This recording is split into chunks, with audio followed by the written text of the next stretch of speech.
Hello, this is Kate from Daily Tarot Girl, and this is your weekly tarot card reading. And the deck that I'm using for this week's reading is the Genius Garden Tarot, and this is a very lovely special deck by Jessi Huntenburg. Okay, so as always, my intention with this reading is to just get kind of an overview of the week ahead, some of the energies, themes, and opportunities that will be coming up for us this week.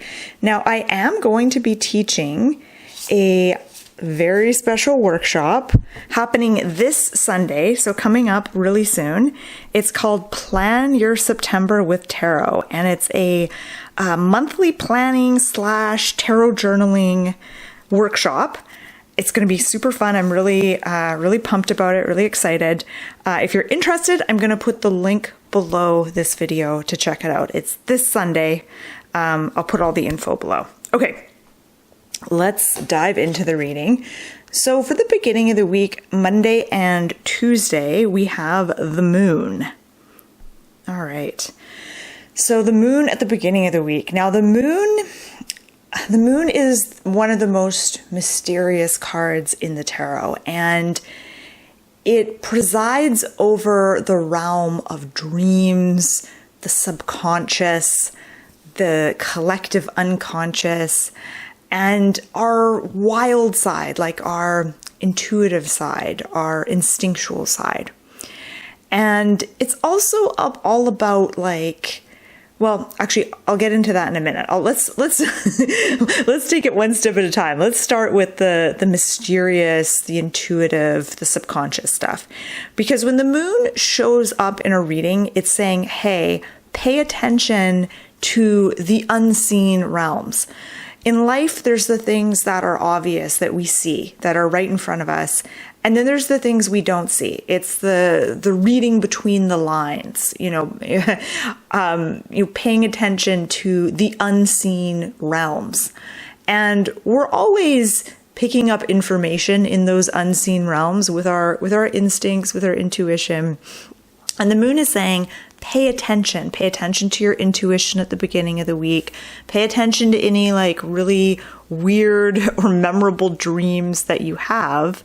And also just start your week off knowing that not everything is as it seems. There's always a sort of layer underneath that, is somewhat impenetrable, or I can't say it, impenetrable, you know what I mean?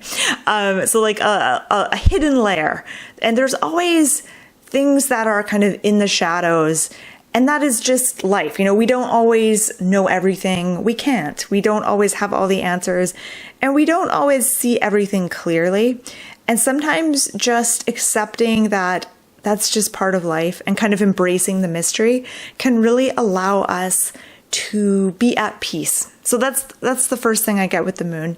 And then the other thing I was going to go into is that the moon has to do with cycles. Just think of the lunar cycle.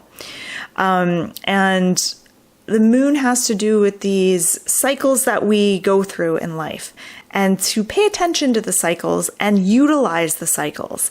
I like to think of the cycle of, if we think of the lunar cycle, for example, the full moon, this is when we may have a lot of energy. Things are kind of brought to the surface. And then there's the dark moon, where this is a good time to go inward. And you can work with those cycles in your life and kind of to take advantage of them, of working with those lunar cycles. Let's have a look at the middle of the week. The star. So another celestial card. And the star is for Wednesday, Thursday-ish. And this is so interesting how the star is portrayed in this deck, because it looks like, to me anyway, at first glance, it looks like the star was in the water and it just leapt out. I suppose another way to see it is the star is shining light down, somehow connecting. This kind of looks like water though. I don't know. To me, my first impression was that the star was here and now it's up there. And it makes me think of the connection between the stars and us on Earth, and like the celestial realm and the earthly realm, and that there is this connection between the two. And I don't know if you've ever come across that theory that our souls are actually stars, that your soul is a star somewhere. I just think it's such an interesting theory, and it popped into my head as I was looking at this card. So what is the star all about? The star will show up in a reading to say, take a breath. It's okay. Don't stress. Everything is happening as it should be. I think sometimes we get caught up in thinking things aren't supposed to be this way. They're supposed to be another way.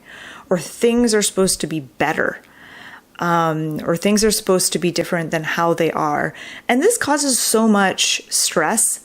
I think so much anxiety. I think if you think that you should be different than how you are, it can make you feel a sense of failure. If you're like, I was meant to be something more, or I'm supposed to be more successful than I am, it can bring you that sense of failure. And the beauty of the star, and why I love this card so much when it shows up in a reading, is it's saying everything is perfect as it is. And it might not look perfect to you, but everything is divine. Everything, even the things that don't seem divine, everything is an aspect of divinity. And everything that is unfolding in the way that it needs to. So just drop this idea that things are supposed to be different, or things are supposed to be better, or you're supposed to be different. That's total crap. And when you accept that everything is as it should be, to me, like, oh, I can just relax. That's this feeling of relief, like weight being lifted off my shoulders. It's a really good feeling. Okay, but what does it really mean for us? What's the practical reading of the star? The star actually invites you to connect with the divine this week, midweek. This is a time to connect with the divine. Now, you might choose to do this by being really elaborate, setting up an altar in your room and decorating it and putting cards on it and things like that. Or you might just go out in nature and just sit and connect with a tree or the wind or something like that. It can be as simple or as elaborate as you want to make it.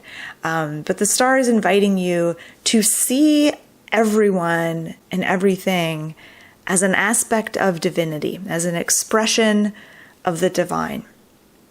And the star is also saying, like, everything's going to be fine. Everything is working out the way that it needs to, not the way that you plan necessarily, but the way that it needs to. And just surrender to that unfolding.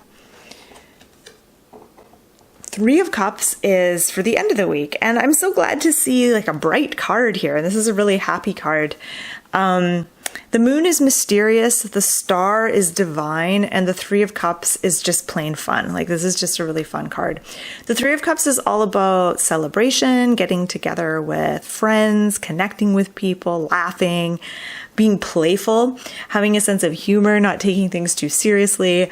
This is really a card of like socializing, celebrating, friendship, coming together with others, and laughter. And it's a nice card to get on the weekend. So this is great if you have some social thing planned, or even if you have some family gathering or friend gathering. This is a great card to get because it says, you know, this is going to be fun. You're going to have some laughs. This is a good time. If you don't have anything like that planned, the 3 of Cups invites you to either make that a priority or simply have fun this weekend. Do something that feels fun, that feels light to you. The 3 of Cups really highlights the power of laughter and the power of connection. And I'm just going to try to see how it connects to the other 2 cards, because I feel like there is this like shift in energy. We go from these 2 kind of darker cards, like darker in color, to this bright, kind of happy, really vibrant card of the 3 of Cups. And it does feel like, I think that like the beginning of the week, just embracing the mystery. You don't need to know everything about everything all the time. Just embracing the mystery, connecting with your wild side, your instinctual self. And then that brings us to the star midweek. And the star is saying, like, the more connected you feel to the all, or the universe or existence, the more connected you feel, the easier it is to relax and let go.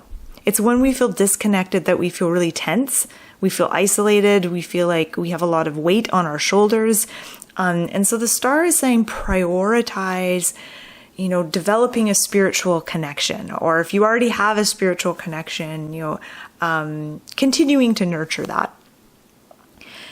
And then this leads us to the Three of Cups, which is, to me, the Three of Cups just feels so earthy compared to the other two cards. Like there's an earthiness here, and it's saying like friendships, relationships, these are really important. And being able to just laugh and get together with friends and, enjoy a party or enjoy going out in the town or whatever you like to do. There's something spiritual about this. There's this connection. I'm saying it's this kind of down to earth card, but it's right next to the star. And I feel like there's something of the divine, in doing that, in laughing and spending time with friends. Okay, I'm going to take one last glance at these cards and just see if there's anything else I want to mention. I think I've mentioned everything. Yeah. So I'm curious what you think of these cards. Is there a particular card here that you really resonate with? Is there, and I'm just realizing there's like quite a bit of sunlight shadows on the cards. Is there a card that you really resonate with? Is there a particular card that you're really drawn to here? Is there one that your attention just goes to? And feel free to share in the comment section below. So thank you so much for watching. My name is Kate. You can find out more about tarot card reading on my website, dailytarotgirl.com. I'll put the link below. And if you enjoyed this video, please don't forget to like and subscribe. Leave me a comment if you feel called to. And have a beautiful week.